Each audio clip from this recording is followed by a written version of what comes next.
स्वाभाविकः प्रसरिणाकरः सहङ्गवाणोनिरथेषु जन्मयः अग्निगिवा मानवः मुद्राश यदपितर भवन्देवाणमर्यादिनिर्गता युगन्तो मङ्गलं भगवान् विष्णुः मङ्गलं पुण्डरीकाक्षः मङ्गलायस्तनो हरिः श्रीरामचन्द्र भगवान् की हनुमन्त लला की जय, बोले मां शारदा भवानी की जय। आगे का प्रोग्राम गणेश पूजन।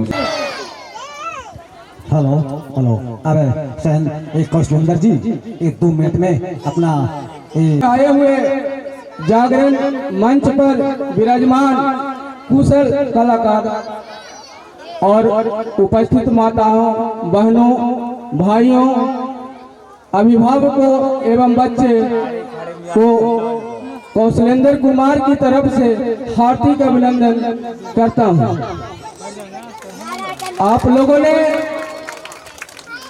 परियोजित कार्यक्रम श्रीमद् राम कथा की कथा आपने सुनी और यह कार्यक्रम जो है राम कथा के अलावे बीच में जिसको कहते हैं नौकरी वाले लोग 12 महीने के बाद 1 महीना का वेतन मिलता है, उसको क्या कहते हैं? बोनस। यह बोनस प्रोग्राम युवाओं के आह्वान पर किया गया है, जिसमें आप जो सहयोग दिखाए इसके लिए बहुत ही अच्छी बात है। और युवाओं को आगे बढ़ाना हमारे जैसे गार्जियन, आप माताओं का भी कर्तव्य है। युवा जिस रास्ते पर चले उस अच्छाई की ओर ले जाना हम लोग का परम दायित्व बनता है। इसलिए इस कार्यक्रम को सफल बनाना हमारे गार्जियन एवं उपस्थित सज्जनों का कर्तव्य है कि सही सफल बनाए। राम कथा के अवसर पर मैंने एक बात याद किया, और अगर जीवन में हमारी माताएं, हमारी बेटियां, हमारे घर की बहुआं अगर उस चीज को चरितार्थ करती है तो जीवन आपका पूर्ण रूप से सफल होगा। बाबा ने गाया था, घरवा के मंदिर बनाई भी हम तीरथ नहीं जइबै, और इसके आगे तो हमें ख्याल भी नहीं है, लेकिन बोले थे वो परिवार पर ही अगर आप चाहिएगा तो परिवार सही रहेगा, नहीं तो परिवार तो उलझ जाता है। इसलिए आपको जागरूक होने की जरूरत है, और राम कथा जो किए उसका प्रसाद आपको जीवन में इस प्रकार आप लोगों ने भगवान की कथा सुनी इस पावन भूमि पे और मारुति नंदन के भूमि पे, और उसी प्रकार आप धैर्य शांति बना करके आप जागरण का लुत्फ उठाएं और अच्छाई अपने जीवन में उतारे। इन शब्दों के साथ मैं अपनी बात को समाप्त करता हूं। जय श्री राम। हेलो, उन्होंने बहुत सुंदर ढंग से अपनी बात को रखा और इनकी बात को आप लोग सुने होंगे तो बड़ा ही आप लोगों को अच्छा लगा होगा। और दोस्तों, हम हमारे गांव के जो हमारे छोटे अनुज ये हमारे भाई हैं, मैं उनका लाना चाहते हैं स्टेज पर, क्योंकि स्टेज पर बोलना ही एक विषय पाठ है। जो स्टेज पर बोल लेगा तो इनके पास बहुत बड़ी की हिम्मत होती है। ये हर जगह किसी भी कार्यालय हो या किसी भी जगह हो अच्छी तरह से कोई बात कर लेंगे। तो अब आइए, थरथरी प्रखंड के माननीय हमारे बीच मौजूद हैं जिला परिषद कपिल देव प्रसाद जी। उन्होंने इस गांव को विकास करने में अथक प्रयास किया है और विकास वो इनके द्वारा हो रहा है। अब उनको मैं आमंत्रित कर रहा हूं कि 2 मिनट में आए और अपना बीच में 2 शब्द बोलने के लायक बन गया हूं। वैसे अभिभावक हमारे बड़े भाई आदरणीय शत्रुघ्न प्रसाद जी, रामजी बाबू, जिनके समय में हमेशा अपने गांव के बारे में, अपने समाज के बारे में हम लोग हमेशा चिंतन और मनन करते रहा। उसी का प्रेरणा स्रोत है कि आज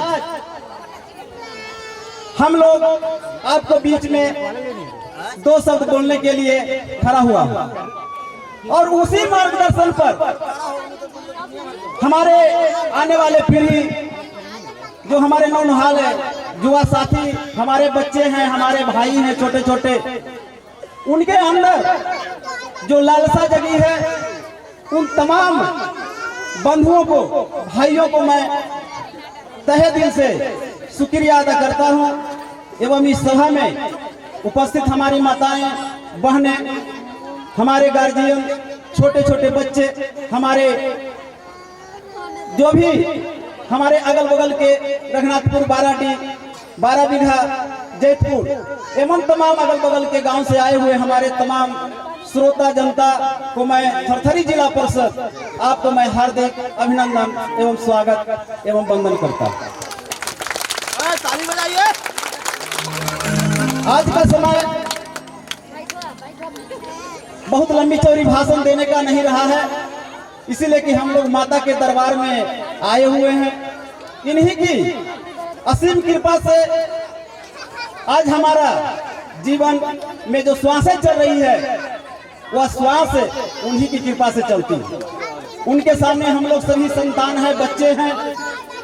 और जिस तरह से 9 दिनों से हमारा यह डोर नदी का सौभाग्य बना रहा है, भक्तिमय आवाजें गूंज रही है चारों दिशाओं में, इसकी चर्चाएं हर जगहों पर हो रही है। इसके लिए भी मैं खास करके जो इस कार्यक्रम को यहाँ तक लाने का सौभाग्य प्राप्त किए और मुझे बोलने का मौका मिला, वैसे हमारे जुझारू साथी खासकर सुनील जी को मैं बहुत बहुत धन्यवाद और आभार व्यक्त करता हूँ। दोस्तों, जब हम माता के दरबार में आते हैं तो जीवन का जो सार है, वह सार है प्रेम। वह सार मस्जिद तमाम जगहों पर जाते हैं, लेकिन हमें कहीं नहीं शांति मिलती है, इसीलिए कि शांति तो आपके अंदर है। और इसी शांति को जगाने के लिए इस तरह के धार्मिक सद्भाव, प्रेम बनाने के लिए इस तरह के कार्यक्रम हम लोग करते हैं, ताकि जो भी हम लोग के अंदर बुराइयां हैं, जो भी हम लोग के पास नफरत है, वो सारा चीज भूल करके हम लोग सभी भगवान के चरणों में हम लोग समर्पित हो जाते हैं, ताकि आने वाला दिन हम सभी का सुखमय हो, हमारे जीवन में, हम सभी के जीवन में शांति हो, हम सभी लोग आनंद से अपनी जीवन की गाड़ी को आगे बढ़ाते रहें। यही सब प्रेरणा पाने के लिए इस तरह के कार्यक्रम में हम लोग शिरकत हुए हैं। अब यहाँ पर उपस्थित जितने भी हमारे भाई बंधु हैं, उन तमाम लोगों से मैं निवेदन करूंगा, आग्रह करूंगा कि जो यह जागरण कार्यक्रम है, इस जागरण कार्यक्रम को शांति ढंग से मर्यादित रह करके इस कार्यक्रम का आनंद लें, लाभ लें। यही सब बातों के कहते हुए मैं अपनी बात को समाप्त करता हूं। धन्यवाद। जय हिंद। तो सबका मैं हार्दिक अभिनंदन करते हैं, जितने आए हुए सभी को, एवं म्यूजिकल ग्रुप का भी मैं हार्दिक अभिनंदन करता हूं। मैं ज़्यादा बात तो नहीं बोलूँगा, क्योंकि सब लोग तो सारी बातें बोल दिया, ज़्यादा मैं बहुत बोलने लायक भी नहीं हूँ। मैं यही कहता हूँ कि जो इतना दिन में राम कथा आपने सुने, अब उसी का भाग ये आज भी है जो कि म्यूजिकल ग्रुप से भी मैं यही निवेदन करूँगा कि जो आज के जितने भी युवा वर्ग हो, चाहे महिलाएं हैं, चाहे बेटी है, चाहे बहू है, सब अंधकार की ओर जा रहा है, उसको है जो कि प्रकाश में कैसे लाए। यही आपने भी भजन के द्वारा या गाए या गाने के द्वारा जैसे भी हो प्रकाश डालें, कि जिसमें हमारा प्रकाशमय जीवन बीते। इसी के सामने मैं अपना बात